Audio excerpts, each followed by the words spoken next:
This is Talks with Petri Show, and I'm your host, Petri. Today our guest is Hannu Ryopponen. Welcome, Hannu. Thank you very much. You are an angel investor. You have multiple board positions from startups to multinational corporations. And during your career, which spans over 4 decades, you have also worked as a group CFO for IKEA. You worked closely with Ingvar Kamprad, the founder of IKEA, for more than 10 years. What's your first memory of working with Ingvar Kamprad? Well, that actually goes back to the interview with him in 1985 in Amsterdam, where he had a holding board meeting, and I was then invited to join him. And of course, as a finance person, I tried to impress him about my knowledge about finance. And at the time, IKEA being privately held, I said, well, there's always a way of doing an IPO, and then you can get lots of money, and everything will really be good for the growth going forward. And Ingvar looked at me and put his head like this, which is typical from him, and he tells you that I don't really believe what you're saying. And his comment was, over my dead body, this is for the next generation. That was my first impression and my first learning about how to deal with Ingvar. So how did you save the situation? Because we know as a fact that you worked with Ingvar. No, I think overall it must have gone well, because I was employed and was there for almost 15 years altogether. So a fantastic employment as such, a very special company in my life and experience. Can you tell something about working with him and, maybe your first year, what happened when you observed as a new person and, what's going on? And it's probably a bit different from the other corporations you worked before. Well, I may be first to note that I did not report to him directly. So I was in meetings. I had also private meetings with him, depending on typically finance issues and so on. But with Ingvar, the meeting started at 7 o'clock in the morning. And by 8:30 or so, typically done. And you thought that you were the only one that could solve the problems you discussed. He had a good talent of how to get you to believe that you are the hero here that can do all of this for him and for IKEA. But? Well, no, that was a fact. And later on in my career, I learned that he often gave the same task to 1 or 2 people, and then we also realized this, and hence we kind of as a team came up with a solution rather than individually trying to impress on him as to what was good or bad or the right thing to do. So how did you learn that? Because IKEA, at least nowadays, is emphasizing teamwork and doing it together, and that's one way of doing teamwork. Teamwork has always been there. We were all called co-workers as opposed to employees or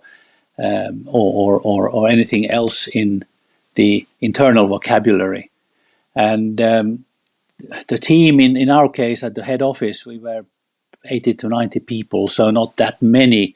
So obviously it was a fairly open dialogue and communication across the different functions, and also within the function, of course. And you pretty much heard right away when somebody had a meeting with him as to what was discussed and what were the ideas and what should be done going forward. And sooner or later you realize that he's testing the water in different ways. Part of his management style in a way, and not a bad one, I have to say, but also showing that he wanted to make sure that all different angles of a solution were covered, and maybe with slightly different background, people with different backgrounds commenting and looking at it based on their own experience and knowledge. How did you notice that he's been actually knowing about the issue from other people as well? Was he challenging, or he was sort of commenting, or? He was normally extremely knowledgeable about everything. He had, I think, which is a typical entrepreneur's kind of feature, extreme memory. He could pick up things from 20 years ago and say, well, no, that particular chair's acquisition cost was X, and now it suddenly is twice that. How come? It should be at least half of what it was 20 years ago, was sort of his starting point. But as an example of remembering details, remembering discussions, remembering meetings, quite extraordinary in my mind, and very observant. And I think that's the way he succeeded to do what he eventually did. And I think part of an important aspect of leadership to know what's going on, and both details and the big picture. Can you describe his leadership style? It's very difficult to really summarize it, because his background was in farming in Småland in Sweden. His dad was a farmer, and maybe not the most successful farmer, if I understood it correctly, had taken quite a bit of loans and so on, which I think then colored Ingvar's thinking about loans and dependency on others when it comes to financial questions. But very down to earth, very. If you would have met him in the street, you thought it was a farmer who had come to town to buy his whatever meat or bread or something, as opposed to a multi-millionaire or billionaire rather. Very, very normally dressed, normal behavior, never any fancy cars. He obviously supported Volvo, but often the model before, the latest one or two before or whatever. So that's he came from with a very common sense way of explaining or questioning what you were discussing and doing, and kind of saying, well, what about this and that and so on. Certainly no school book solutions, or as I sometimes call them, McKinsey solutions. It was everything was homemade, more or less, or solved at home. Was it a good thing or was it a bad thing? Because what I heard, that obviously he was the sole owner, so basically he could do all the decisions by himself. But did he do that? Did he have a team? How was it actually decision making as well? It was very much teamwork, but typically the final word was Ingvar's. And if there's something he didn't like that the team was pushing forward, he just postponed the decision, and sometimes it could take 2 or 3 years to come to a conclusion on something, where his influence then impacted in a way that he was happy with on that, whatever could be a solution in a store, could be a solution around a product, or even a legal structure or financial solution. If then no decision was made.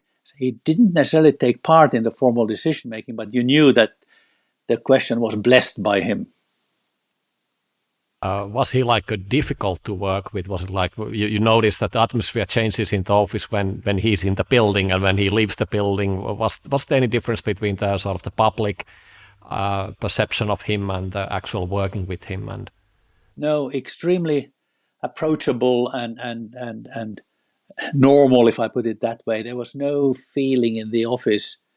He actually stayed often overnight at the office. There were some overnight rooms at the office we had in Denmark. And I can tell you a little story about when he visited the second, I think it was the second store around Copenhagen, which he typically went to stores about 2 or 3 months after opening. There are exceptions to that too, but later on, that's what happened during my time.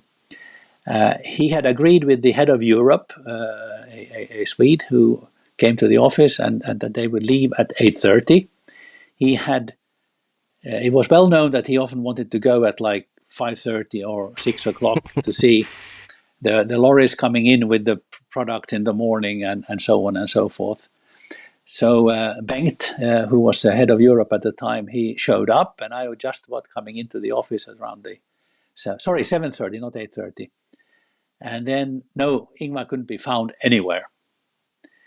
So then finally we got hold of the chap who was in charge of the building, i.e. the office. And he said, oh, I think I saw Ingvar leaving at 5 or 5:30 or something this morning. Maybe he went to buy fish, which he often went to the fishermen out at in one of the small villages. So then we said, well, better call the store and check, because this now starts to smell like Ingvar has again jumped the gun. And then we called, or the receptionist called, and then talked to somebody and said, no, there's nobody here like that. Then she asked, is possibly the head of Denmark there? Oh, yes, he's here, and he's walking around in the warehouse with some old man. I don't know who it is. Well, that was Ingvar Kamprad. That shows his way of sort of operating, kind of undercover almost in a way, but making no big deal out of himself or who he is or what he represented in a way, or his real power in a way. Did you travel with him? Did you work, closely, like extended period of times, like weeks or something when you were?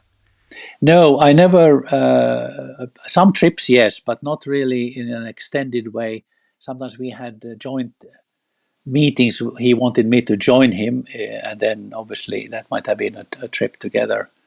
I remember one flight to Poland where there was a big, this was in the 90s, so past the Berlin Wall and all of that. We were all, I think, going there for 200-300 people to go around some new facilities in Poland. And there were two people, one of our lawyers and a senior European person who had to fly on. And in those days, if you did that, you had to book a business class ticket. Everybody else had, of course, been very careful about making sure we sat as far away from the front of the aircraft as possible, including Ingvar, because he happened to be in Denmark at the time, so he was also on the flight. And these two were sitting at the front when Ingvar arrived and came into the aircraft. And of course, he saw the two of them and said, "Oh, are you on some completely private visit here, or are you going to join us?" He never told anybody that you're doing something wrong. He always found a way of explaining or asking in a way that you understood that what he meant. Must have been a nice flight, knowing that you're in the beginning of the trip, you already kind of Well, it can be embarrassing in a way, but of course Ingvar also understood the system, what you could or couldn't do. Yeah. So I read also been doing a little bit of research about Ingvar and IKEA, and for preparing for this episode, and I also learned that he was okay with mistakes, but till you learn from them. How was the culture of doing stuff? Because IKEA was also growing. I think in the 70s was the huge expansion to different places. They even had a cash flow crisis because of the expansion and the crisis happening in the 70s. You came in a little bit later, but I think that was also time of expansion. There was also time of a lot of change. So can you have some recollections of what happened in IKEA in those times, and maybe the mistakes? And Well, first of all, it was clearly, and I don't remember now if it is part of the furniture dealer's testament or whatever the actual title is, that actually mistakes are allowed, but you should also be quite ready to correct them. But I think the joke was more, don't make the same mistake twice.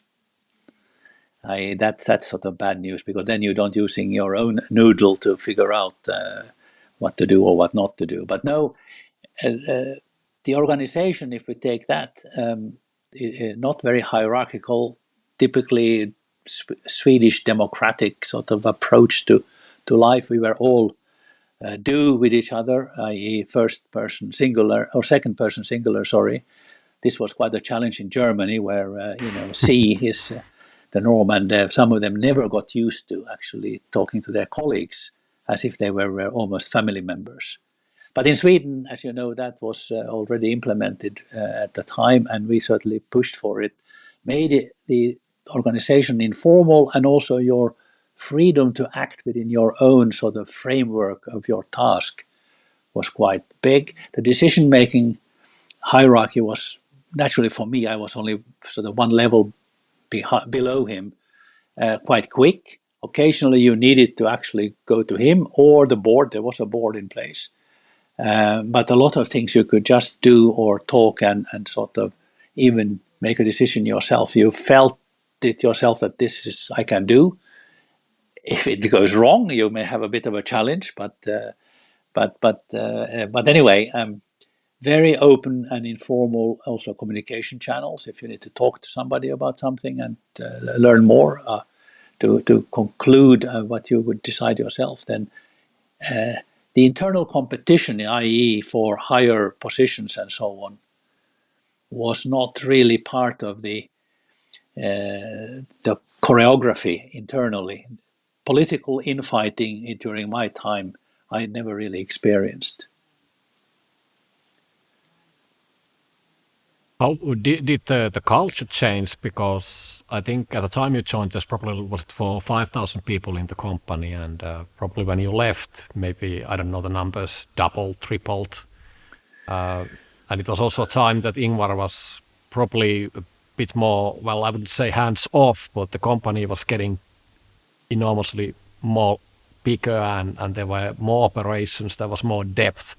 So it was not anymore small farmers shop in southern Sweden. It was a cooperation in a lot of different places, and I guess not. No, I think you're right. The 80s, I joined in 85. The 80s and certainly the latter part was very much internally a structuring period where some formalities was put in place as to also decision making, but also how one works, the country management versus the regional management. The company was growing in sales numbers 15% per year, which means that you're doubling every 5 years or so. That's just the way 15% comes out. And of course, that is a tremendous growth to find the product volumes and these new stores. At the time we built, when I was there, about 5 to 7 stores per year, and many of them were in 7 different countries. Some of them were the first store in that particular country. I was involved in opening up the UK, where I now live. That's a pure coincidence, but I was in here in the 87, 88, I think. Italy, a little bit later. Spain, and a few other countries. So a lot happened during that, from call it 85, 88, 86 to mid-90s, and then the rest is also history in terms of the continued growth into Eastern Europe in particular, where we already were during my time, and then also Asia and everything else. So I think there's only 2 white spots in the world from a store point of view, and that's Africa. And then also I think Latin America is still without an IKEA store. But that I'm not sure. I haven't checked the latest years, so maybe somewhat wrong there. How did Ingvar manage to transfer his knowledge, his vision, all these things to these new locations, new people? Because there was, I think there's nowadays at least maybe 10,000, 20,000 different products, and there's so much happening. And how do you keep it focused, and how do you keep the original mission in place? How do you make everybody sort of going to the same direction? It obviously built very much on, how should I say, the team that was there from the beginning, and then obviously has expanded and a new generation come in. When was the original team sort of starting to shift to the new one, like the first generational shift?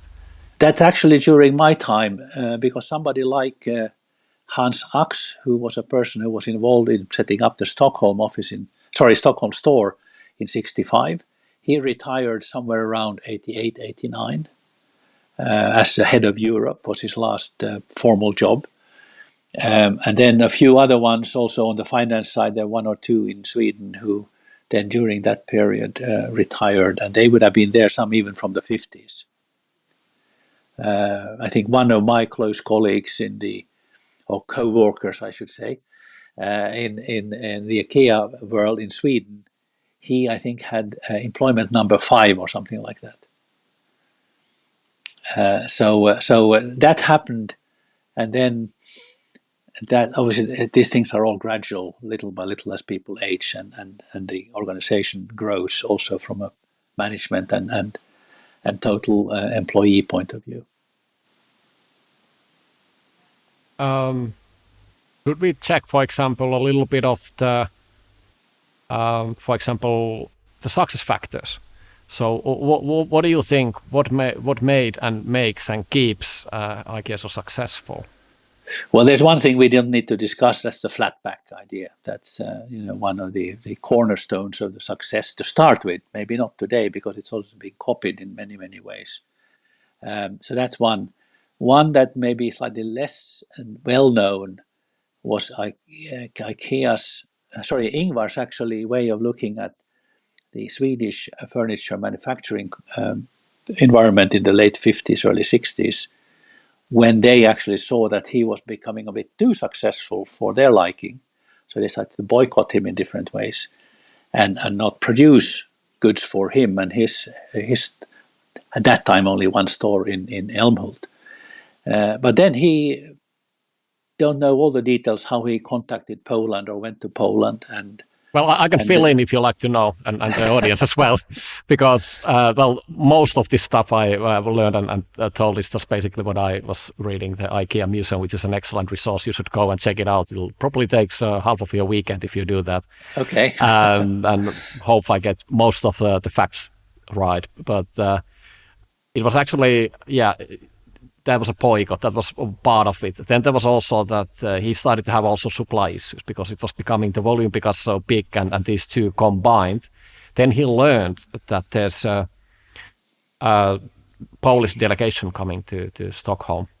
So he actually booked and managed to convince them. And then it took a while and they actually went to Poland and started to look. And then he actually managed to secure a exclusive license for the Polish furniture export to Sweden, and I think he also secured Norway. And then he was sort of a little bit of a hurry also to probably, I don't know, maybe that was part of the Stockholm plan as well, because now you have a market to fill as well. No, it's some of this I probably have heard, but successfully forgotten.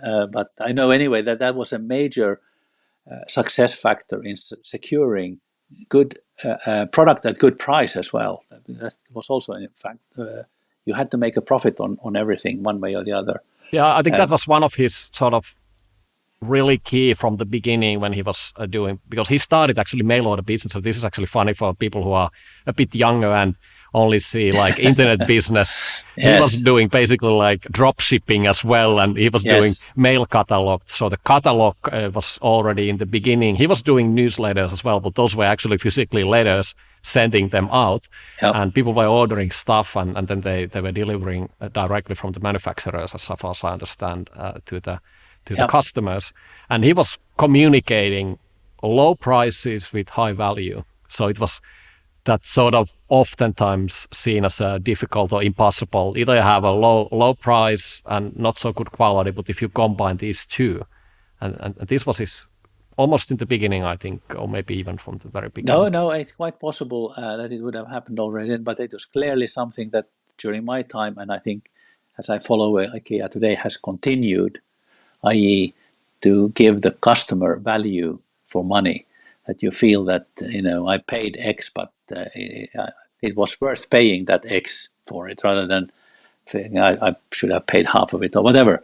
But Poland as such is an interesting one, because I experienced Poland with Ingvar in the 1990, to be precise, when we opened the first store in Warsaw. I haven't fully understood Ingvar's, you could say, connection to Poland, obviously knowing the facts about the early 60s and so on, but how he very much felt that Poland was a key to the success of IKEA growing in the 60s. And then when we met officials and so on in Warsaw in connection with that opening, where he also was. Can I pause, because I know a little bit what you're going to say, but just for the audience to fill in. Yeah. So basically he went to in the 60s, and now we have to remember this is the Soviet time, so it was behind iron curtain. So he was actually quite exceptional for the Polish people and the Poland, I think also other markets in the Soviet side, because he could actually take huge volumes. He paid because of the long-term contracts. He was offering long-term contracts. He was paying pretty much, immediately. So he gave something that the others were not offering for him, who were actually coming from the West. He was also knowledge transferring. He said that, though I read it in the article, that he was smuggling these tool parts for the machinery. So he was actually transforming the factories.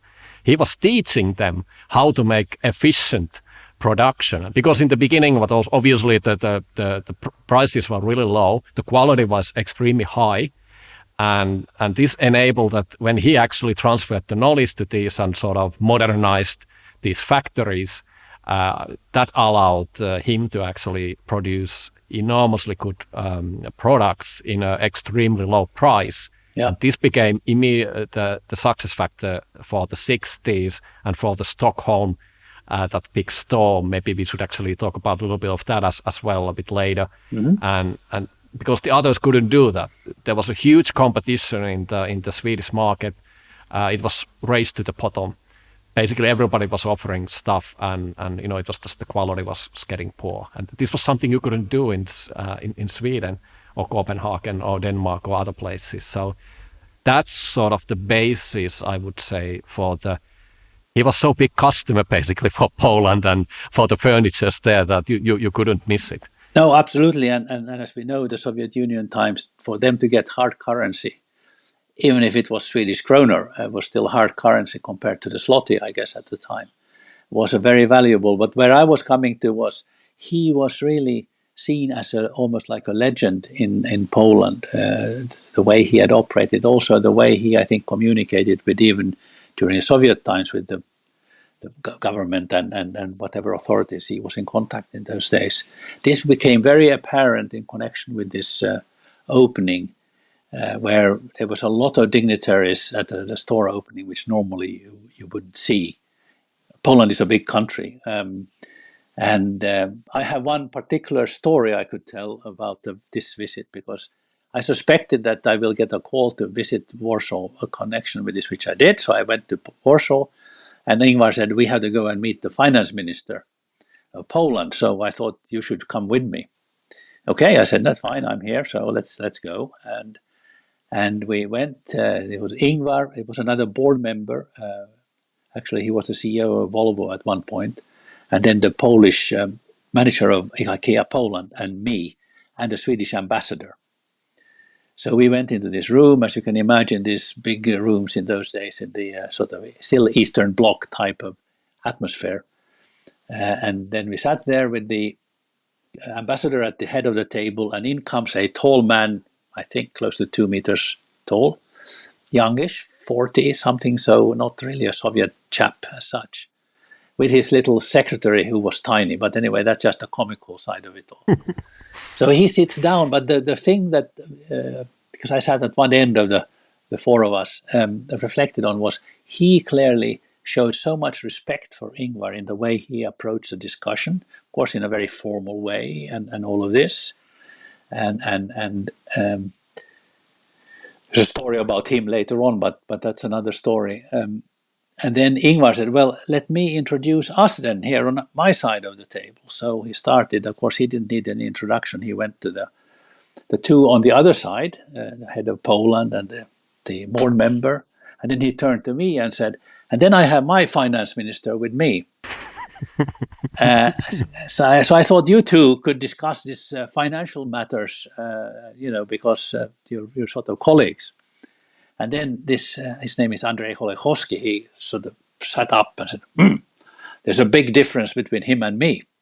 I thought, yes, there you go, Ingvar. We're going to be thrown out now, comparing me to the finance minister of a country with 40 million people.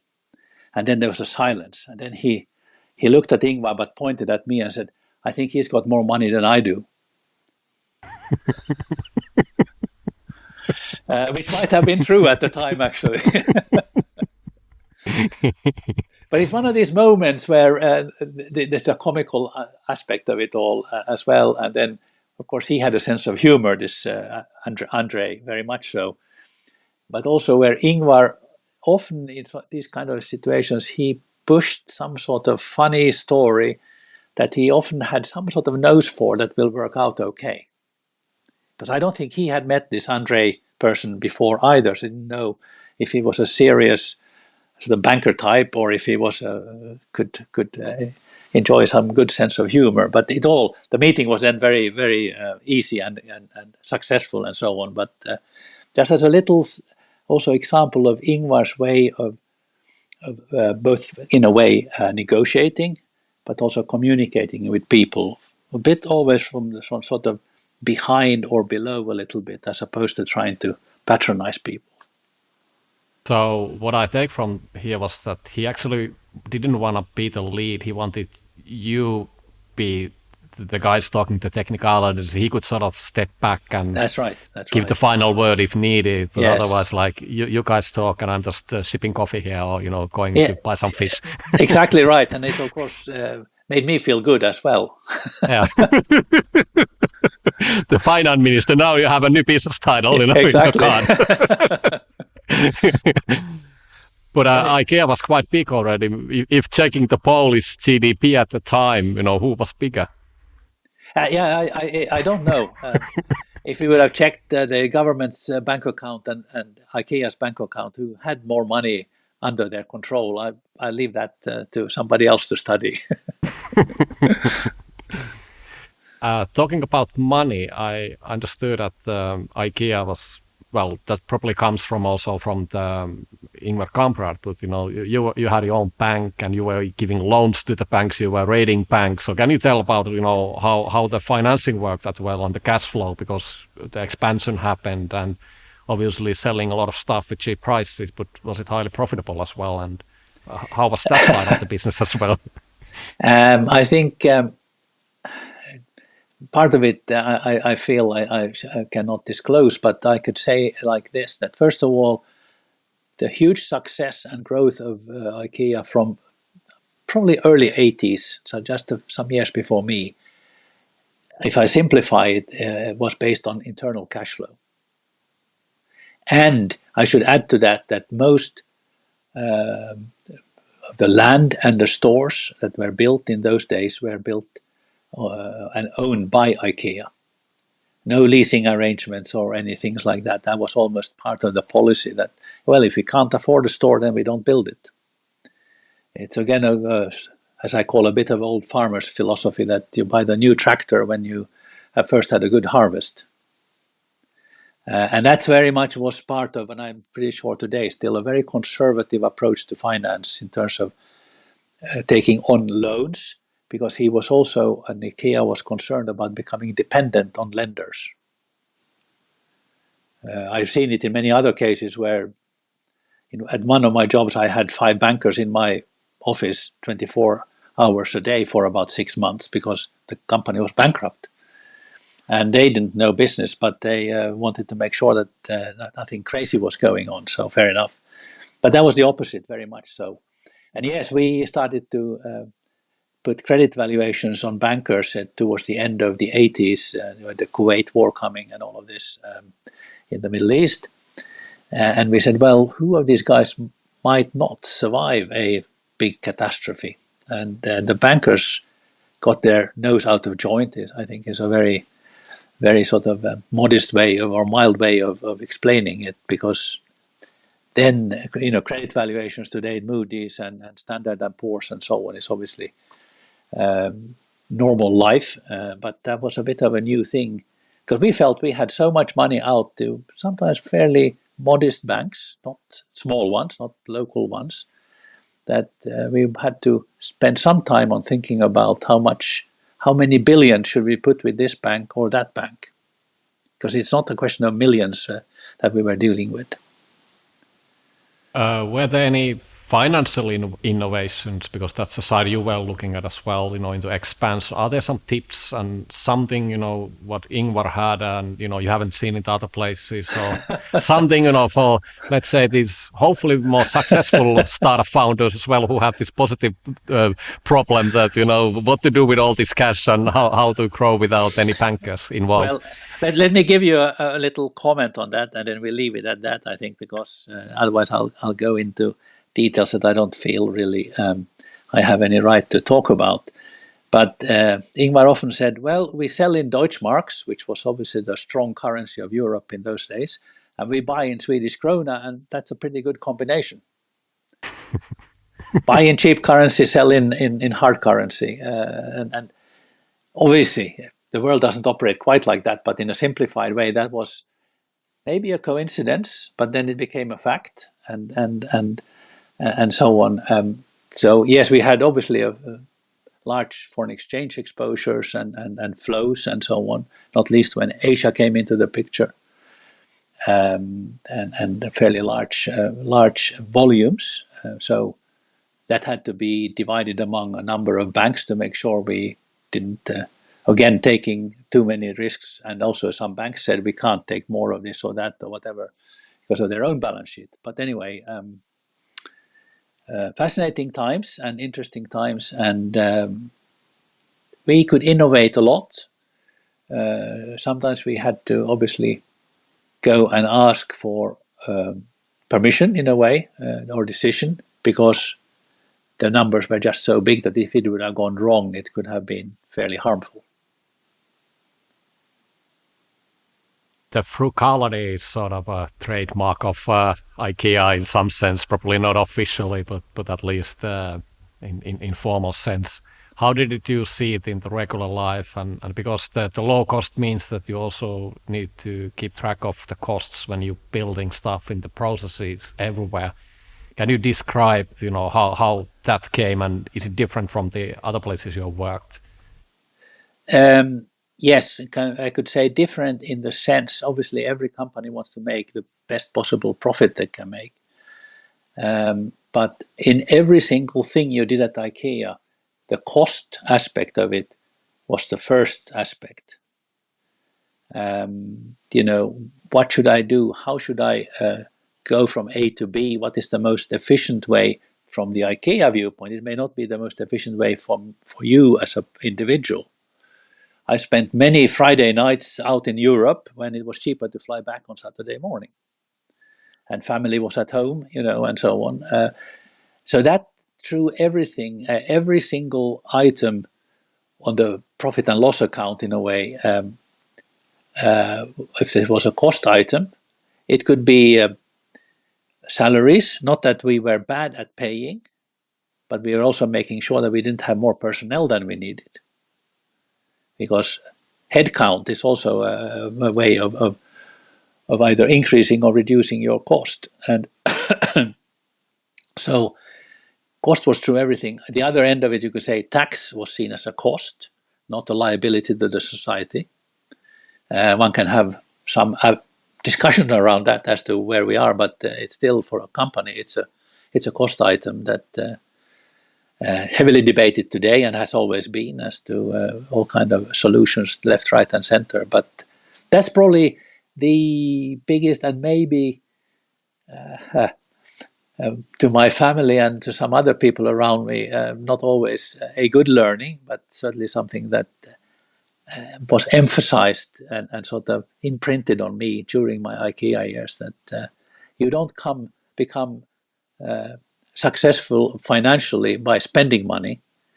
It's more by spending wisely, and then investing money is a slightly different story, and also that need to think through.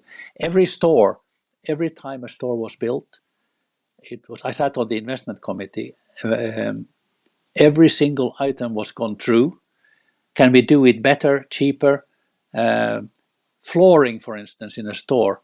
What is the best floor that looks okay from a customer point of view? Because normally we don't walk around looking at the floor, we look at the products. But also that it's easy to build and easy to maintain, and so on and so forth. That's just an example of all items were gone through, and also obviously, it goes without saying, infrastructure in a store. You don't have toilets all over the place. You try to keep them in one central location the best possible way. But where is that convenience from also a customer point of view? The best place to have them. Not Einstein science, but part of the kind of list of checks that were made every time. Sounds like that is actually a balancing act, because there's also the quality side. You have to provide customer value, and Yes. it's not a low, inefficient, and inconvenient. It's actually supposed to be the opposite as well. So it cannot be the cheapest option always. No, So but at the same time, we also try to create an image of not being very expensive. So the customer expectation was not seeing, very high quality taps in the toilet or on the floor in some sort of marmor or whatever, or marble. That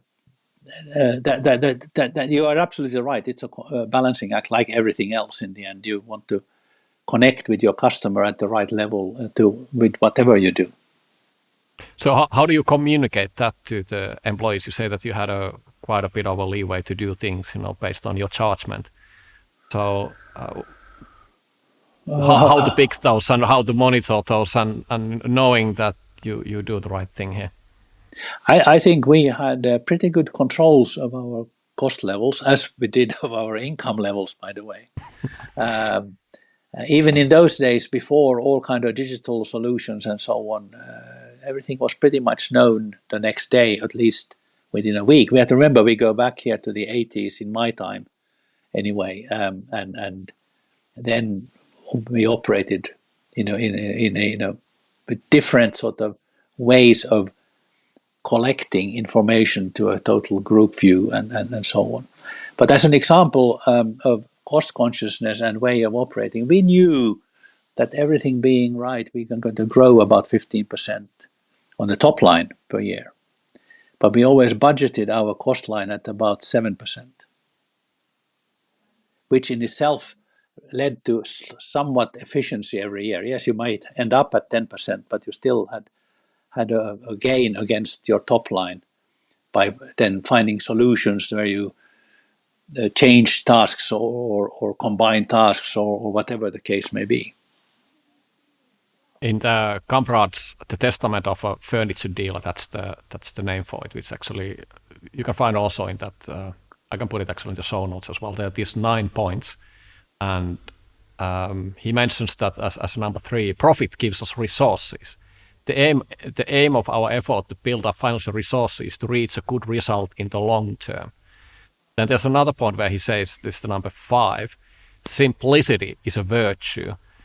Exaggerated planning is the most common cause of a corporate death. So, so no bureaucracy, but you have to make profit and still keep it low, and improvise and do it differently, and don't cut the middleman and yes, think different. I mean, bureaucracy he called bureaucracy. I mean, he was an absolute enemy of bureaucratic way of operating. And there, in my time, there were twice, I think, special internal campaigns of simplifying things, cutting out maybe even extra layers of management, what have you. And that was very focused. Special committees were set up to find solutions to different, be it the supply chain solution or something, on his insistence that we are becoming too bureaucratic, or bureaucracy, as he would have called it. He was very much an entrepreneur in that respect, and said, if we decide something today, we should be able to do it, if not today, at least tomorrow.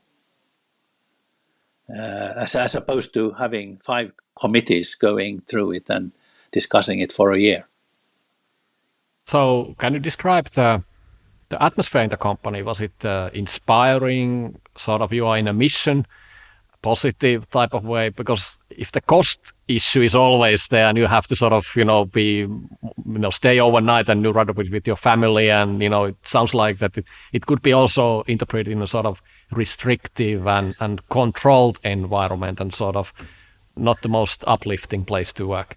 To me, I can only speak for myself, and some colleagues I've discussed this with from that time, it was so much part of the culture that when you did something like that, you felt proud about finding the solutions.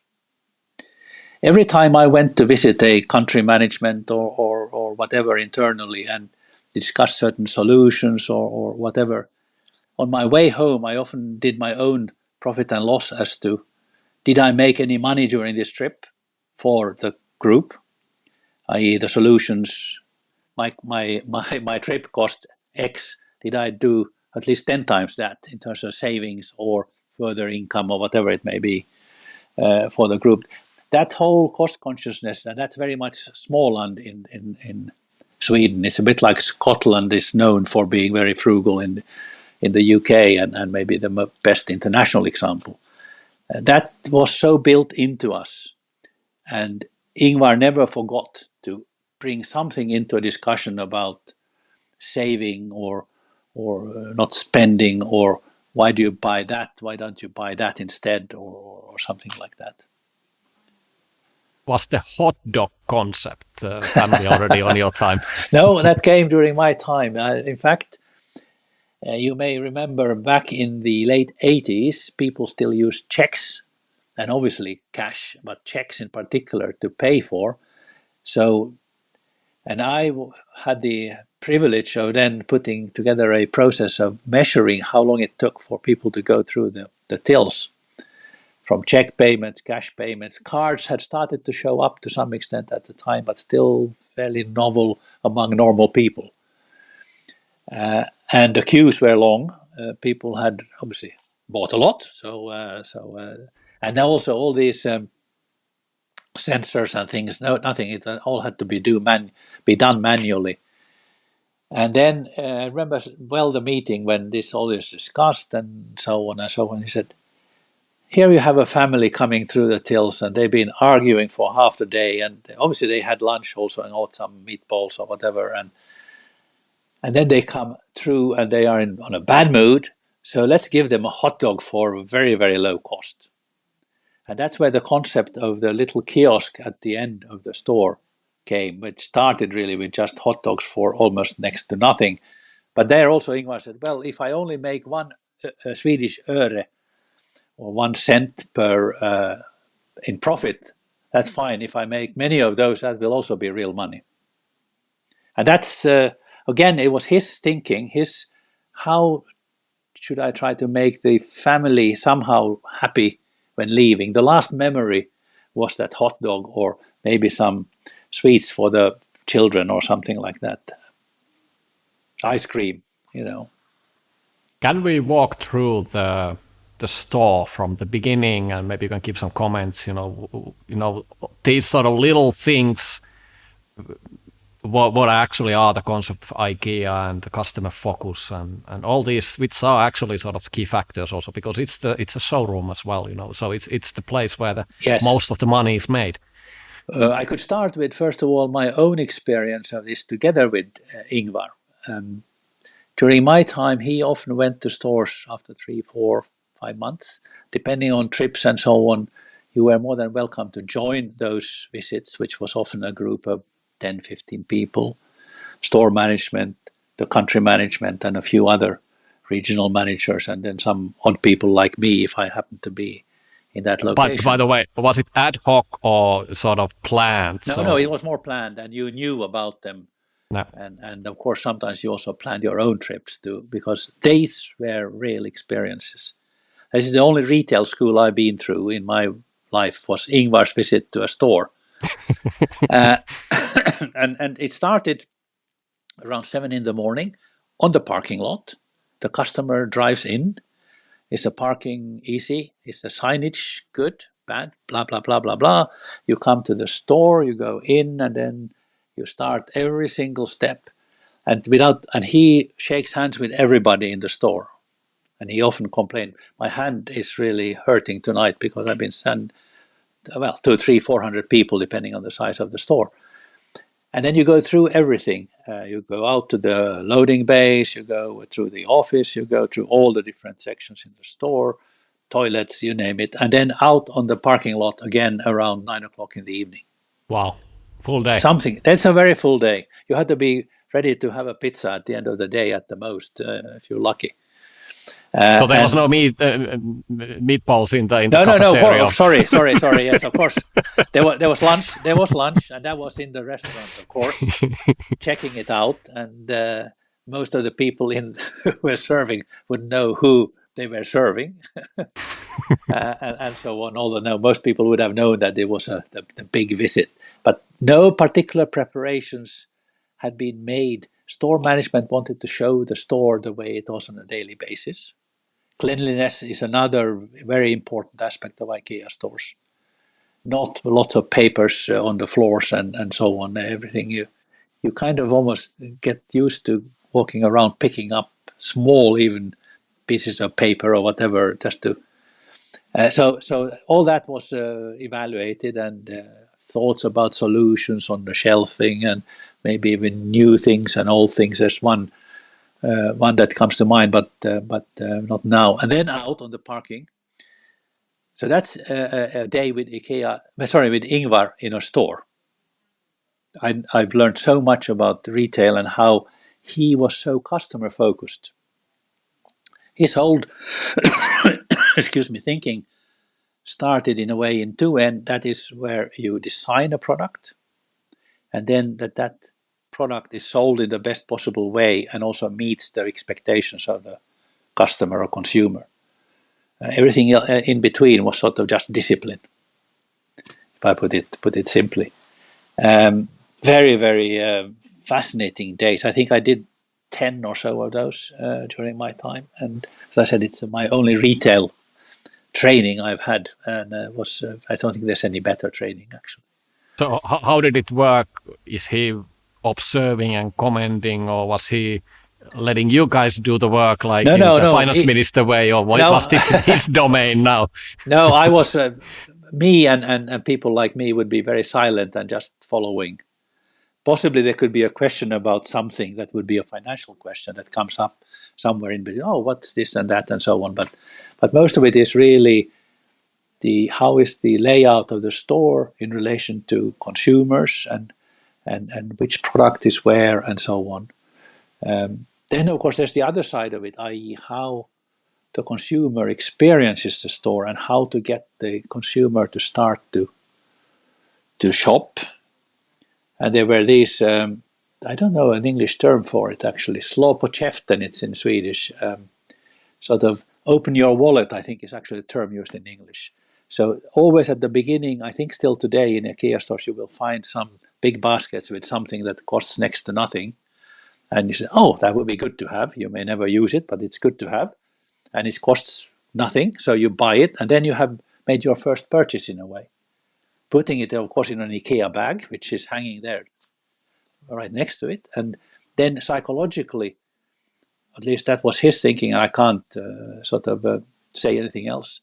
He made people kind of ready, open their wallet so that now I can buy the next one and the next thing and the next thing and so on. And then, well, you see it in many stores today, of course, all kind of special campaigns here and there that sort of are in strategic positions so that you can't avoid them as a consumer. So he actually opened his first showroom, and this was also going back to the 50s actually, when he was actually doing everything by himself. I think it was the first 10 years he was basically running the show That's right. more or less, hands-on, and that's where the experience came. The showroom was also the way to demonstrate the quality and getting people in, and he wanted to serve coffee to make people feel more comfortable. Then he realized that you need sofas so they can relax a bit and they can see how the sofa looks there, and that's where how the showroom came about basically.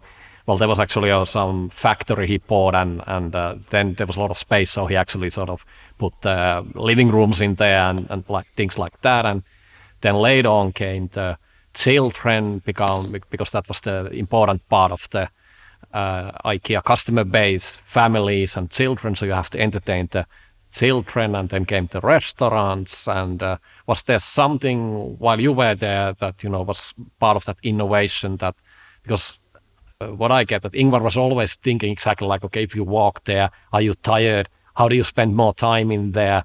What would be the optimal way of doing? It's also the layout that's almost like every 20 meters you have to turn. You have different colors. There's the harmony, the balance, the pricing, and then the warehouse comes just the later. First comes the inspiration and also the meatballs. I think they were experimenting with the recipe like 3 years before it became the famous meatball. The thing still available on the shops. Yes, and at least at the beginning, when the meatball concept or the new restaurant concept was put in place, must have been early 90s, all those meatballs were produced in Sweden for the whole entire IKEA world. So how many tons of meatballs one supplier produced, I have no idea, but it must be lots of them. So it's no, but you mentioned children's IKEA, for instance. That was something that was at a store visit where I happened to be also present, where IKEA started to mumble about this and say, well, here is a mother now with 2 children who can't be in the ballroom, which was obviously an interesting concept in itself, to get rid of some children at a certain age. So I would need now she wants to look at something, but have to keep half an eye on them all the time and so on. So some sort of little play area. And maybe I could then put in some children's products here. So they start to play with them and then they like them. And then they will want mom to buy them. And that's where the children's IKEA concept, which was then, that took a couple of years, I think, to be developed. You got to find the place, the location for it in the store. The whole product range and so on had to be developed. But it's very much a part of the IKEA, I think, store today and product range. Yeah, what I heard that it was Ingvar writing a letter with his blog, handwriting, and it was like, hey, we need a children range, we need to invest on this, and it was like, okay, you got to get them early. So you start really like, the few years old children and they get to know the concept and then they become, having their own families, and this is the long-term planning. No, but I know myself when my children were 4, 5, 6, something like that, 7, the ballroom was an attraction itself. Going to IKEA was for them going to the ballroom and having fun, and obviously under supervision, but still that was part of IKEA. For them was a ballroom, not necessarily the rest. How did IKEA differ from the Swedish concept and Swedish version if you traveled around the world? And because they were franchises, so they were run by local people, but I think some of them were they also directly, but they were, it's not a one unified concept in a sense that everything is run and done by IKEA. So there are differences and it varies a bit around the world. That's correct, but I don't know today. So this is a bit history now. But in those days, the franchise stores, there was one which was actually family related in I forget. I must have been Hong Kong, and then Australia was on franchise, which is now, as far as I know, fully controlled by IKEA some years ago already. But they were not that many. Most of them were run and owned by the IKEA furniture business, as it was internally known as. But then again, the concept following was reasonably tight. Not, as you say, 100%. They could have been. They may not have had meatballs, for instance. But the product range in most cases, and they had certain freedoms. I don't know that area very well, but they were not that many of the total number of stores. Do you remember something about the sustainability? There were some crises also over the years, and these were learning opportunities for Ingvar and for the corporation as well in a lot of ways. So the IKEA you see nowadays, a lot of that, if you go through the history, became out of necessity. There was something which didn't work. You needed to do something. For example, the Stockholm, the largest. It was the Europe's largest store when it was opened. Was it 65, and it burned down 5 years later. So you needed to actually do a lot of remodeling, and that was then an opportunity to do things better, and then it became the first one. And by the way, what was the name? Can you tell the name of the Stockholm store? You know, because the region was also named by the incident what happened in the 40s. It's Kungens Kurva. Yeah. What does it mean for the English speakers if they don't know what that's a Swedish word? It's Kung is a king. It's the bend in the road in a way. The king's bend in the road, if I would explain, because the king's bend could be misinterpreted.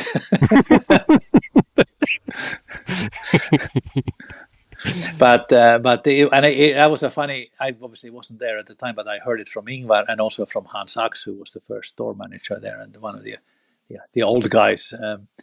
As to people in Sweden thought he had definitely gone completely crazy at the time, because building something 20 kilometers outside Stockholm, we are going back to the 60s.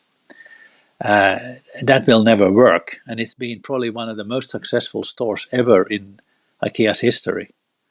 And today, obviously, Kungens Kurva is almost part of central Stockholm. And there's actually a lot of stories about this, and I think this is part of the success of IKEA as well. And thinking about differently stuff.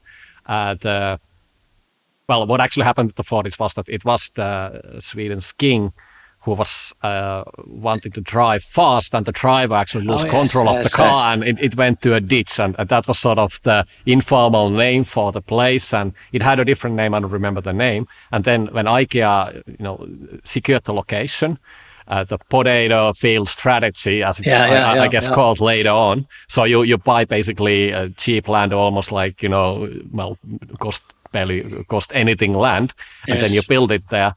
And then they asked from the local community there, the municipal, that, hey, could we actually name this? Because we want to be, we are not like the stiff people here. We are like the country folks. So could we actually call it like, everybody knows it? And then the municipality say that, yes, you can do that, but you have to change those signs. So they needed to, pay those signs, and that was the cost of having their own place. The other thing, if I add still, then you can go on and explain, for example, the store was that, and I think this puts Sweden also into a quite unique position. After the Second World War, Sweden was not exactly in the place where the central and the rest of the Europe was, and they also started to have that welfare state concept, Folkhemmet. Yes. And what I also learned was that particular place in Stockholm, or outside of Stockholm, at the time they opened the store, the government was obviously subsidizing a lot, supporting owning your own place, owning your own apartment. So there was like 100,000 new apartments built around that store, which probably helped a little bit with the demand. It's interesting. You bring back memories that I probably would have forgotten completely, like the Kungens Kurva, where it came from, and so on. But it's so clever. And then if we go to the store, as you already alluded, as you know, Ingvar made a visit to the US in somewhere around 1960, and visited a number of places. But to make a long story short, he also visited the Guggenheim Museum in New York. And as those who have been there, it goes around in circles in a way. You start from the top and then you walk your way slowly down. And this is the concept that the Stockholm store, Kungens Kurva, actually was built on.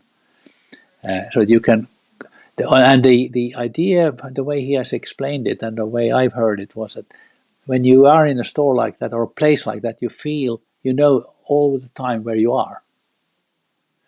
You go in a normal IKEA store and you get lost in about 20 meters. That's the purpose, I guess. And there's only one way of going. Or that's you don't know the shortcuts. that's the way it used to be. But that was an interesting. And there's only one other store that I know has the same concept as Kungens Kurva, which was built in the 90s, late 90s in Chicago, just outside Chicago, with an open big atrium in the middle. So you walk around, and I can see that you have a feel for where you are all the time, even if you go through all the exhibitions and whatever it might be. Going back to the success factors and to the fact that Ingvar was obviously not just living in his bubble, he was traveling, and even though there was no internet, well, maybe in our bubble, that was the US Defense Department at the time, he traveled to, like you mentioned, he went to US in 61 or something around those times. So around the time when he really started to have the expansion of the business as well. And he went to see the competition. He went to see the retail space. He really benchmarked everything in US. It was 3 weeks traveling, and he was complaining that his father was accompanying him, and he was snoring on the back seat all the time, and he was so enthusiastic the whole trip. And then Ingvar was so tired because I guess he was doing all the talking and all the work more or less there.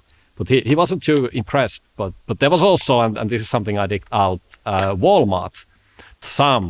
Sam Walton, who is the founder, he started, I think, 2 or 3 years later than Ingvar. And he had pretty much the same concept, starting with the low prices, also doing it in a fashion that you are not going to the city centers, you're going outside. And so Ingvar was aware of this, I would assume.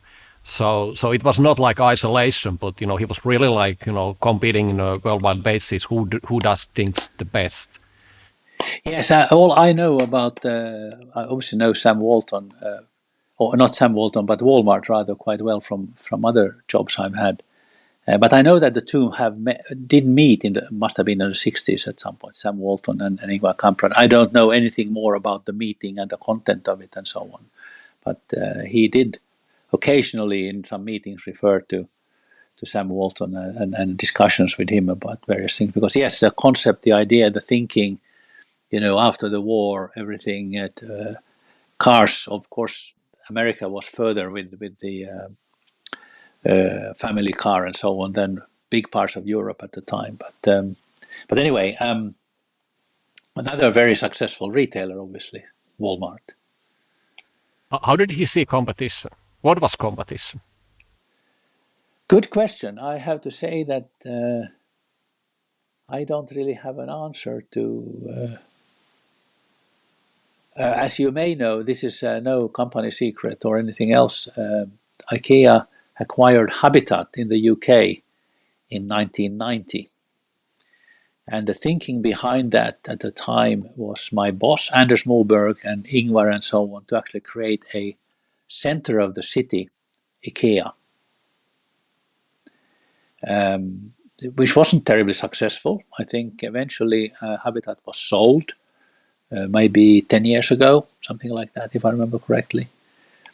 I was quite involved in the project when it was acquired, but the whole thinking, I think, turned out to be a bit false, because if you're in a city center, you have logistics costs of very different nature than going out to the potato field.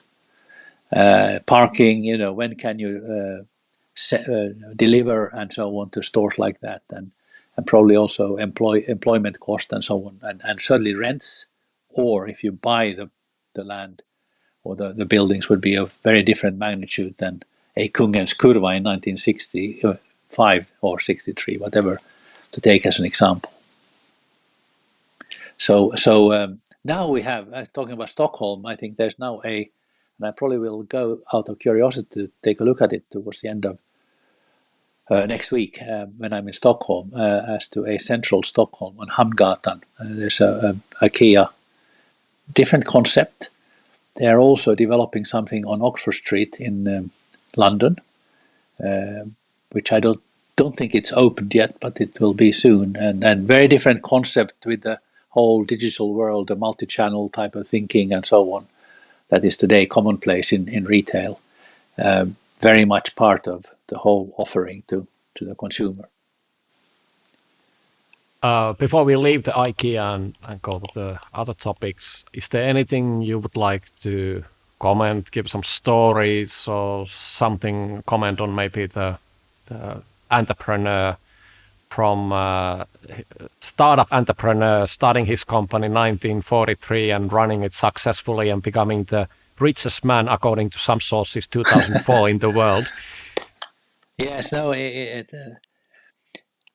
I think his way of staying independent in his own thinking, daring to try things. We talked about the boycott in Sweden and Poland and all new concepts, the way they figured out the flat pack, for instance, which was novel at the time in the 50s well, actually almost worldwide, I think. And that this ingenuity, to me, he was the best finance man I have ever met either, also, by the way. And then the chief lawyer who had a lot to deal with him, he also said he's the best lawyer I have ever met because he approached things from a common sense point of view. And there was no stupid question in his opinion about anything. And he normally had a very good nose for things. Actually, let me tell me one story here about IKEA that shows you the commercial nose of his.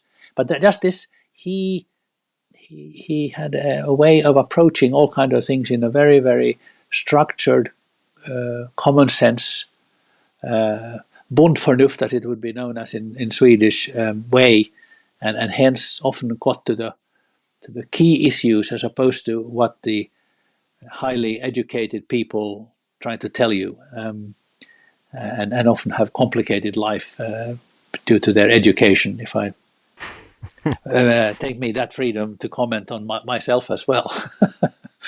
But there's one story that I never forget, and that would have been early 92, 93. We're sitting in a meeting, and often when the meeting ends, we were 4 or 5 people with him in the room.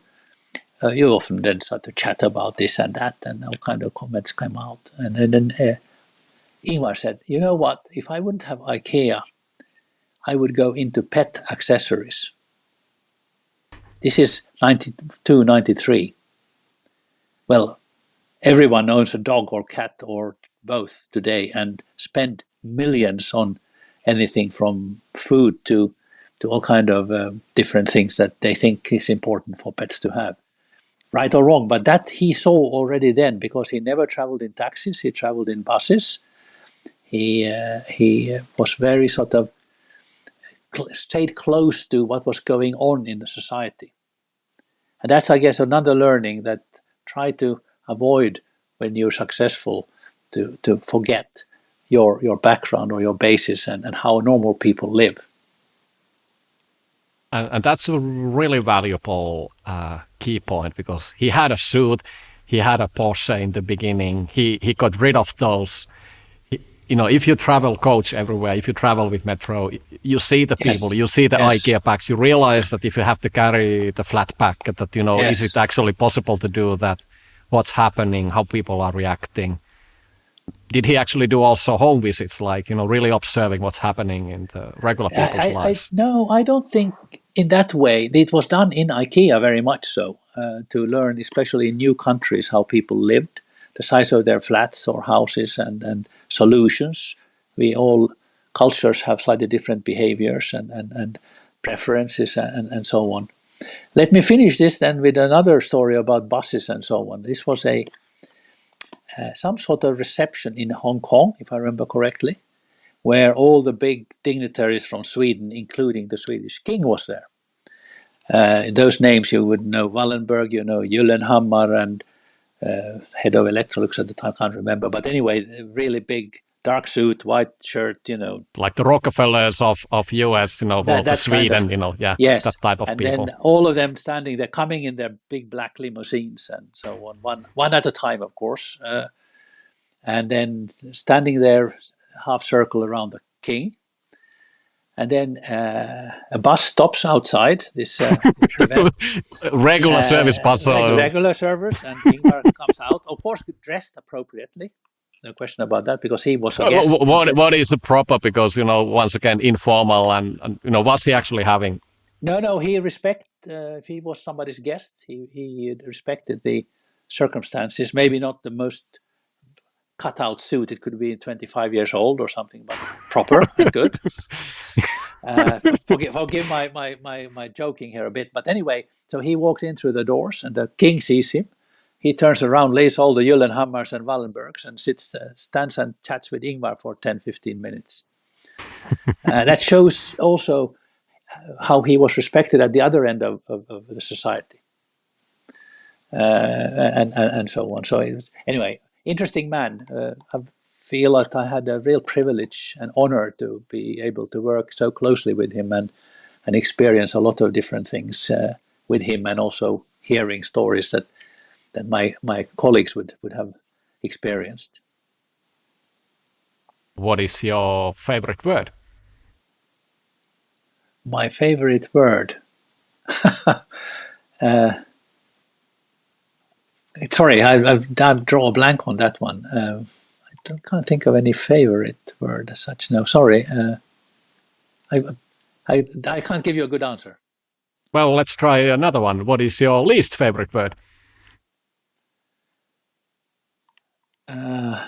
Oh, yes, that it's not quite a word, but it's low value for money. Reverse of IKEA, I guess. Yes. No, it sits there in the background, and I learned that during my IKEA years. What turns you on, creatively, spiritually, or emotionally? Happiness, happy people, good company. What turns you off? Good jokes. And what turns you off? Sadness, illness. I mean, we went through COVID here recently.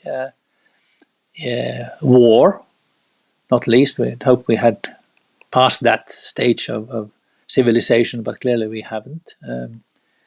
Very, very sad. We are all at war in Europe, in my mind, today. And we can see it on our cost of livings and everything, even if Helsinki is not bombed, or Tallinn, or London, or any Frankfurt, or anything else. But the lifestyle we have to adopt to, I think, will be not that different from a war. And that makes me very sad and frustrated because I can't do much about it. What is your favorite curse word? Perkele. What sound? I learned that from Jorma Ollila. What sound or noise do you love? ABBA music. What sound or noise do you hate? When a machinery doesn't work and it makes all kind of noise that shouldn't be there. What profession other than your own would you like to attempt? If I look at, I probably would have been a pretty good lawyer as well. What profession would you not like to do? Singing.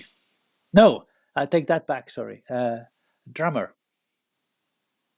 If you could be a co-founder of any startup in any era, which one would you choose?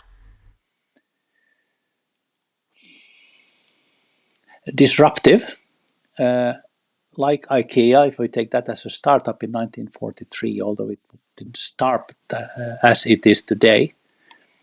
But what I would see as a disruptive, trying to change the way we operate in one way or the other would be, and that's why I have also tried to do my direct investments myself in startups, is something that disrupts business.